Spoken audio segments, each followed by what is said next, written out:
Сәлем достар, сіздермен бірге орынай менің YouTube каналыма қош келдіңіздер. Бүгін біз балмұздақ дайындайтын боламыз. Өте тез әрі жылдам балаларыңыздың көңілінен шығады. Ол үшін бізге ең керегі тек қана банан болса болғаны. Отбасы адам санына қарай бананды өз еріктеріңізге қарай 2-3 алсаңыз болады. Осылай кесіп аламыз, кесіп тарелкамызға салып, оны бетін жауып тоңазытқышқа 3 сағатқа қойып қоямыз.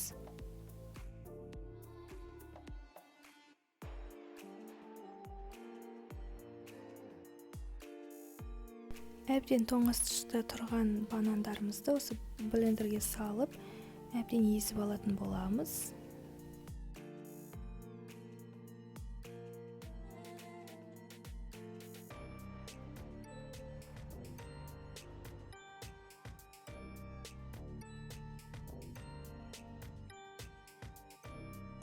Банандарымыздың көп болуына байланысты кейде блендеріміз біздің дұрыс езбей жатады. Сол себепті осылай қасықтың көлемімен әбден араластырып, сосын қайта блендерден өткіземіз. Осындай өте жеңіл болып шығады.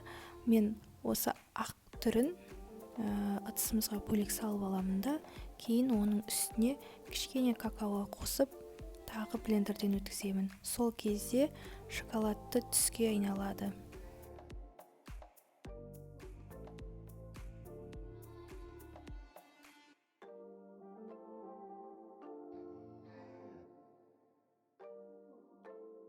Өз қалауларыңыз бойынша әсемдесеңіздер болады. Мен бұл жерде ақ және қара шоколадты араластырдым және грек жаңғағын қойдым.